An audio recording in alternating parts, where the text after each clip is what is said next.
రైడ్లు చేయక్కర్లేదు. తాగి డ్రైవింగ్ చేయడానికి వీల్లేదు. మీకు హైదరాబాద్ లో పబ్బుల దగ్గర యాక్సిడెంట్ మీద యాక్సిడెంట్లు అయితే వాళ్ళు ఎట్ట పడితే అట్ట గుద్దుతుంటే ప్రభుత్వం ఏం చేసింది అక్కడ? వాళ్ళందరినీ కూర్చోబెట్టి వార్నింగ్ ఇచ్చింది పోలీస్ డిపార్ట్మెంట్. అప్పటి నుంచి ఏంటి, తాగి ఎవడన్నా గనక కారు డ్రైవింగ్ చేసుకుంటానంటే వాళ్ళు ఆపేస్తారు.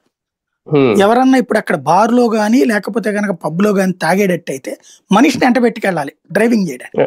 ఏదో డ్రైవర్ ఆర్ ఆ పబ్ వాళ్ళు ఆ క్లబ్ వాళ్ళు వాళ్ళే అరేంజ్ చేస్తారు ఒక డ్రైవర్ ని, వాళ్ళ ఇంటి దగ్గర డ్రాప్ చేసి వస్తారు. ఈవెన్ బెంగళూరులో అట్లాగే ఉంది ప్రొసీజర్. మనకు కూడా అట్లా పెట్టమని చెప్పండి. ఎందుకంటే తాగుడు మనం తాగపోయించకపోతే మన దగ్గర సంపాదన లేదు. 25,000 కోట్ల నుంచి ఇప్పుడు 38,000 కోట్లకి తాగబోయిస్తున్నాం మనం.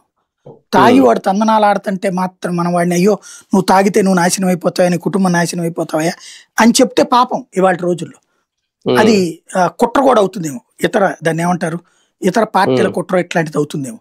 అది కాదు ఇక్కడ కావాల్సింది ఏంటంటే వీళ్ళకి సంపాదన కావాలి కాబట్టి తాగడం ఆపలేరు. పైగా బెల్ట్ షాపులా లేకపోతే పర్మిట్ రూమ్లా ఇంకా ఎంత ఎక్కువగా తాగిద్దాం. మేబీ నేను అనుకోవడం రేపో మాపో స్విగ్గీ వీళ్ళకి ఎవరు సలహా ఇచ్చినట్లేరు, స్విగ్గీ జొమాటోలో కూడా రిజిస్టర్ చేయించుకోవచ్చు. అంటే శుభ్రంగా ఈ బార్లు వైన్ షాపులు కూడా స్విగ్గీలో రిజిస్టర్ చేసుకుంటే జిఎస్టీలు ఉంటాయి కదా వాళ్ళది, రిజిస్టర్ చేసుకుంటే ఇంటికి మందు తెచ్చి ఇచ్చేస్తారు, గొడవే లేదు. శుభ్రంగా అది కూడా ఏర్పాటు చేస్తారు.